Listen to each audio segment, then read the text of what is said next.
It's Wednesday, July 22nd, 2015, and this is KBIA's Views of the News.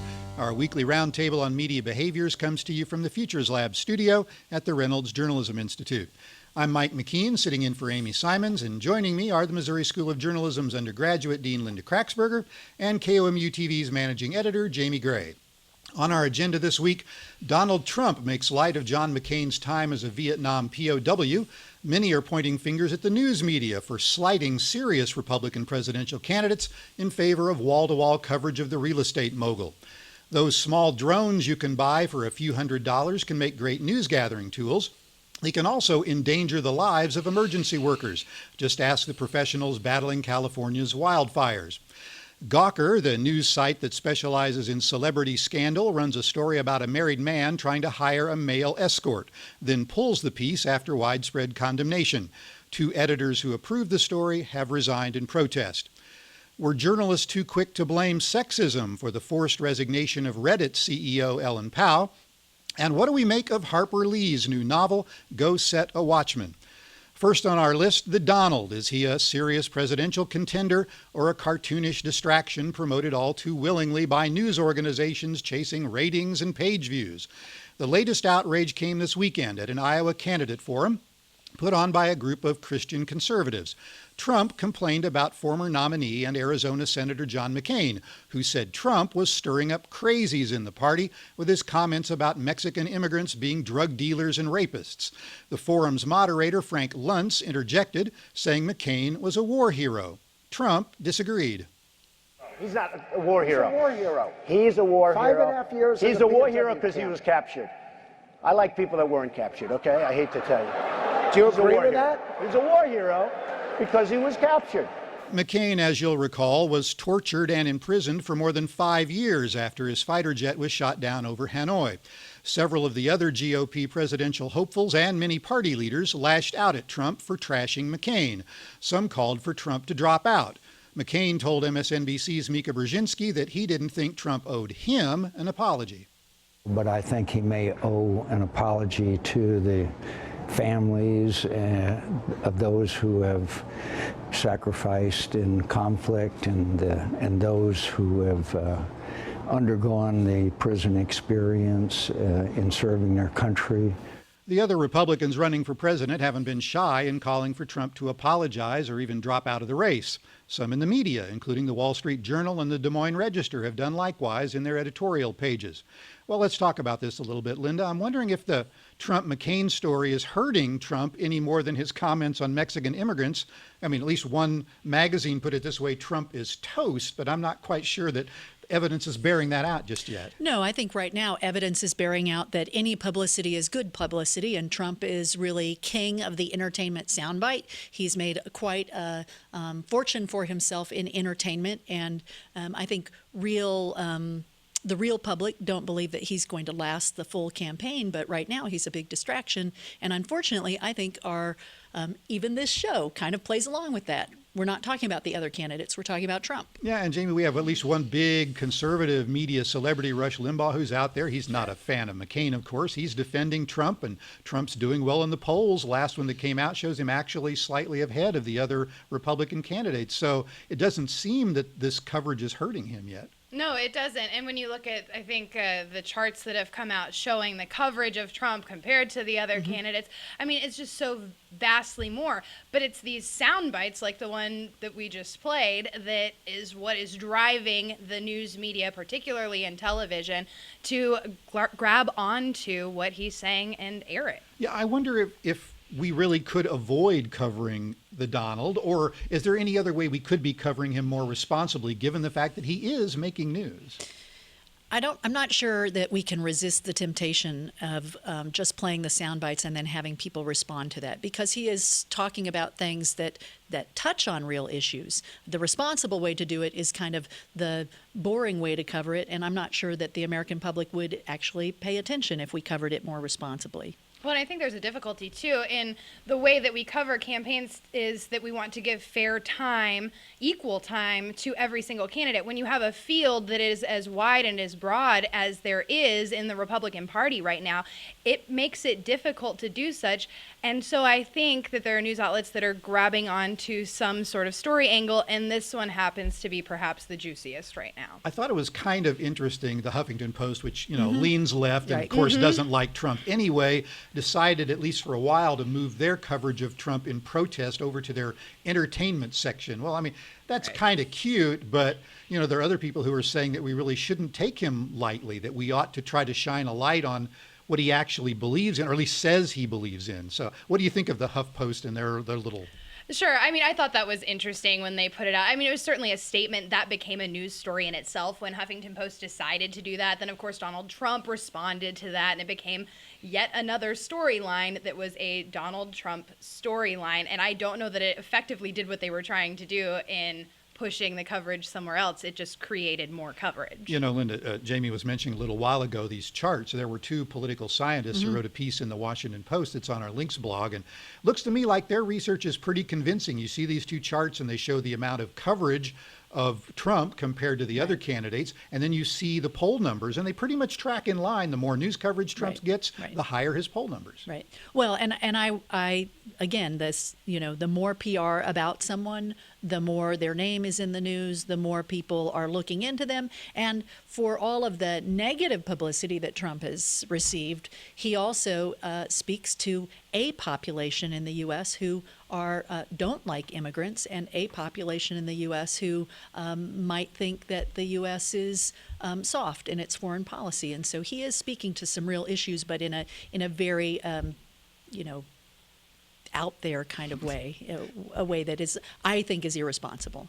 I also think there might be another issue at play here in that you have so many candidates and some of them have similar beliefs. And so they're splitting votes, if you will. And so then when you have someone who's an outlier candidate, outlier in the way of having beliefs that maybe veer much more differently than everyone else's, there's the chance that they are picking up more votes when you have votes in the polls than you have splitting in other areas. Well, let's dig into that just a little bit, because all of this really matters, of course, because now CNN and Fox, that are going to be carrying the presidential debates leading up to the Iowa caucuses, are using these polls. They're averaging the public opinion polls to decide, because there are 16 candidates right now, who gets on the main stage and who gets kind of on the baby stage. They're going to do a primetime debate with 10 candidates and then 6 others who get less exposure. So this does matter to those candidates. It does, and I think that is particularly unfortunate.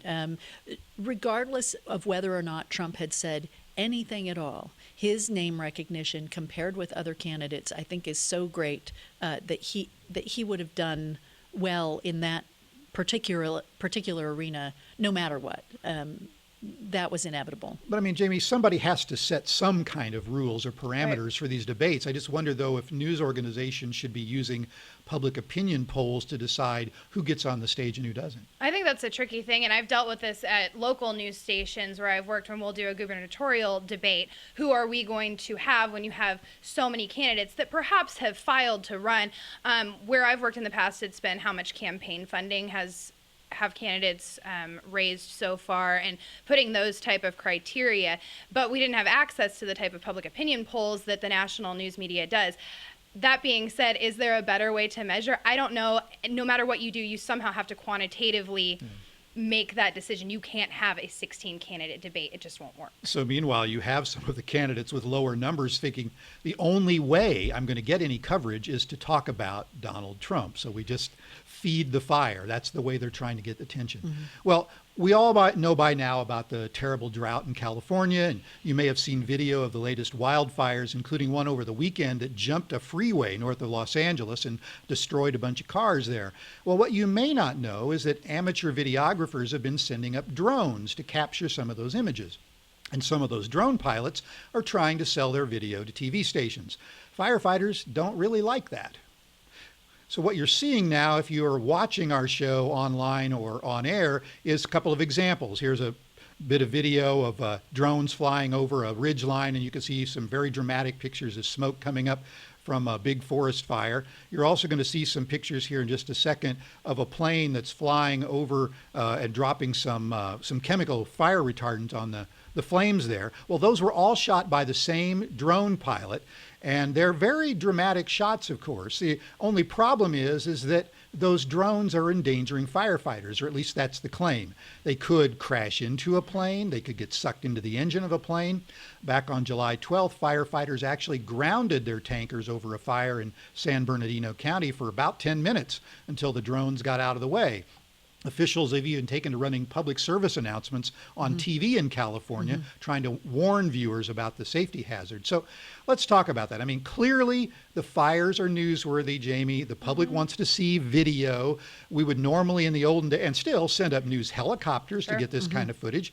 So how's that different from these folks taking their drones up in the air to capture it? Well, generally speaking, when you have the news helicopters going up in situations like this, a lot of times you're coordinated with the command staff over a fire. In this case, this was not a coordinated effort, and I do worry how this may impact journalists, because on this very program, I've talked about how valuable it would be in wildfire coverage to be able to use drones, but more from the perspective of going in after and checking to see how many structures had burned and those types of things. So now I worry that these amateur drone pilots are going to be damaging to those of us who want to coordinate and fly drones safely to get an idea of what's going on. Well, and in fact, Lynda, we're in a very sensitive time right now for the media, because the FAA regulates these drones and has said you can't fly them. They've granted a few exemptions to some large news organizations to do some experiments before they come up with some new rules, and this certainly doesn't help the cause. No, it doesn't help the cause. And the other problem with this is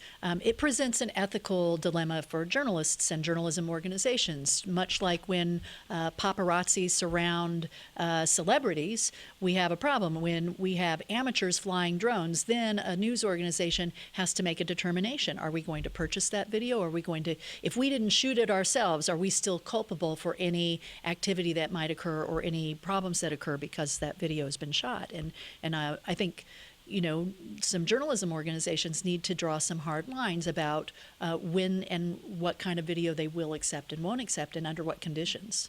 Yeah, I think that's absolutely true. And, you know, in this case, the firefighters, in some of the sound bites that were played from the firefighters after this, they talked about having to dump retardant not on the fire because they needed to land, so they had to get rid of fuel and fire retardant. And then the safety aspects that you mentioned, it became its own story in the news media, and it doesn't look good for those of us that want to be able to use drones to have a new way to gather news. I will add, though, in all of this, it's unfair for news organizations who are attempting to use drones responsibly. It's unfair for us to have one set of rules and then have a very different set of rules for hobbyists, for people who aren't held accountable for their actions. Well, undoubtedly, we're going to be coming back to this story, and unfortunately, because of the drought situation in California, it wouldn't be surprising if this particular aspect of the story comes up again.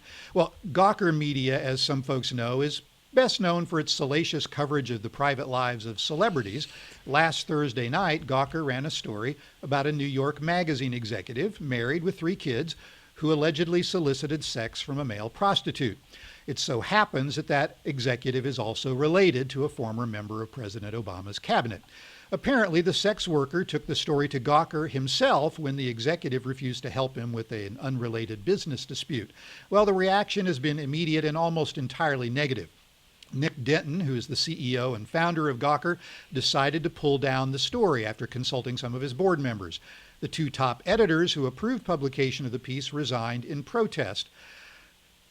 Lynda, was there any redeeming value at all in this story? I was just thinking about people doing the right thing, but for the wrong reasons. And I think it's kind of ironic that somebody finally decides to get some moral backbone when their whole company is built around a model of purveying gossip, basically. I mean, there's some good journalism that goes on Gawker, but there's also a lot of trash that goes on that site. And to suddenly get a conscience and then decide as CEO that I'm going to take over the editorial independence of my quote-unquote newsroom, I think is a little ugly. You kind of want to feel sorry for Nick Denton when he says something in a meeting like, "This is not the company I built, oh boo-hoo," but Right. it kind of is the company he built. Well, and he knew about the story before it was published He that could have night. pulled it. He Yeah. could have asked more questions when he found out about. He hadn't read the full story, but he also, from what I've read, didn't ask to read it until it was already published. And then once it got pulled down, if you go to the article where it says Gawker has pulled down this article, it has a link to its old article via the Wayback Machine of the internet, because nothing ever really disappears on the internet. So I thought that was, you're pulling it down, Right. but you're still referencing back to the copy. So they, And the damage in a way, is done. They didn't even pull it down because they linked to the old story. Okay, so but the two editors who quit, I mean, basically their arguments were, we have a tradition of transparency here at the Gawker, and as long as it's true, it's okay to publish. Radical transparency, not Right. just transparency, radical Right, transparency. if it's true, Right. then it's okay to publish. Right. Well, that's not journalistic. It's not. It's if you really wanted to be a journalism organization, in addition to being independent, you would also tell the truth and you would do no harm. And how can they do stories that harm people's reputations and really think of themselves as ethical journalists? I think it's a little interesting that the editors are standing for this big J journalism here, when in fact they've been doing some things that are kind of harmful all along. Well, and in that vote that they took, that was, I guess, 4-2, to remove the article, the people that voted to take it down were people like the president of Advertising and Partnerships, and we're talking about crossing that editorial Exactly. line. The people who voted to keep it were the general counsel and can't think of the other person, but the people who were voting to pull it down were people that generally would not be and should not be involved in making news judgment decisions. Again, Gawker, and looking at it from a traditional news organization standpoint, I don't know that you can quite do that. Yeah, I mean, that's the problem. The editors, they might have some sympathy among journalists saying, oh, we got to have this firewall between sales and Correct. the business side, except for the kind of story it was. Exactly. And the damage that's, they've done to a private Right. citizen, really. Well, anyway, we talked about that story. Now, there's another controversy that's come up in the past couple of weeks since we've been off the air. And that story involves another big name in digital media, Reddit, or the so-called front page of the internet, as they like to call themselves. The company fired Victoria Taylor. She was a well-respected executive, and she was responsible for working with Reddit's large number of volunteer editors. Well, those editors temporarily shut down many of the subreddits, or the topic areas on the site, in protest. They also started a petition calling on Reddit CEO Ellen Pao to resign. More than 200,000 people signed that petition, and many people on Reddit and elsewhere personally attacked Pao, some with some really sexist and even misogynistic language. Well, a week ago Friday, Pao quit, and you may recall she's been in the news before. She's the same tech executive who recently lost a big sex discrimination lawsuit that she'd filed against the venture capital firm Kleiner Perkins out in Silicon Valley. Some of the news media have played up that sexism angle over everything else in the Reddit controversy. The New York Times headline reads, "It's Silicon Valley 2, Ellen Pao 0. Fighter of sexism is out at Reddit." And our friends at Gawker put it this way, "Misogynistic tantrum officially drives Ellen Pao from Reddit." Well, obviously there is a gender problem in American technology firms, but the Reddit story seems to me, at least, Lynda, to be a bit more complicated than that. Well, I think it is complicated on a number of different levels. First of all, the person that she fired that caused this firestorm is a woman, so there is gender on gender difficulties there. I think any person who has been high enough up in a business to understand human resources and personnel knows that there is always much more to the story that cannot be told. And just because the facts point to this thing, misogynistic comments are made against Ellen Pao on Reddit boards and on the internet. Yes, misogynistic comments are made about lots of women and lots of men on the internet. So that in and of itself isn't the indicator here. And I think just because something is true certain facts suggest this, but that doesn't equal cause. I also think you have to take into consideration the culture of Reddit, if you will. I'm a Redditor, if you will. I'm on there looking at different subreddits, and some of mine got shut down during all of this. But I think that if you are a frequent user of Reddit, you know that there can be an internet mob mentality of people who are on Reddit, so-called Redditors, and they can get pretty vicious, and often that spins off and determines some of the news cycle that comes out. A lot of news organizations, in fact, will find stories through Reddit and then use those. So I think Reddit's a little bit of a different beast in itself. Yeah, and I mean, we don't want to belittle the problem, because we've talked about on this show before just how bad gender culture there is in Silicon Valley, and frankly among some of the media that cover technology. Correct. And I don't know what to say. You know, I always hate when we leap to a conclusion. And I think in this case, there might be people who regularly cover the internet and internet issues, and they might say, yes, again, this is once again discrimination, but I think there might be more to this story. And it might have to do with how Ellen Pao is as a CEO. Yeah. Well, you know, it's interesting because several times readers on the New York Times site made some comments about how they thought the original story that the Times ran, which was more neutral, it was a breaking news piece, was, you know, a fairly standard kind of fair coverage of the piece. But then later they rewrote it and focused largely on the sexism angle with that headline I talked about. So to the Times' credit, they have a public editor, Margaret Sullivan. And she wrote about it, and she, I thought, interestingly, found herself kind of straddling the fence on this. Absolutely. And it's the whole interesting thing when you deal with the internet, and anytime you make an addition to a story that's already been posted, what do you do with that? Do you start an entirely new post, or do you add to it and put an editor's note? For example, at KOMU, we have a very hardline policy on this. Anytime anything gets changed, we put an editor's note at the bottom and explain what was changed, put an updated tag on it, and try and really tell you exactly what we've changed about a story. But not every news organization has that hard of a policy.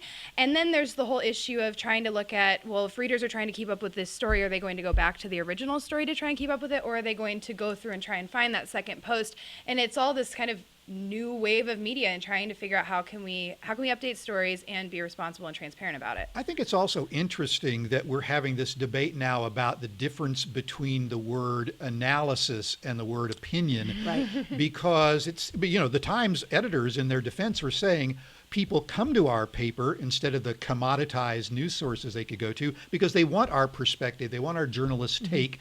But it can very easily veer into opinion. Well, and I also think the New York Times in this instance, they are stuck a little bit between a rock and a hard place. They're saying that the bare bones of the story, people can get that anywhere. They don't need to come to the New York Times to get the bare bones of the story, so we're going to give you more analysis, or that they call it the second day coverage.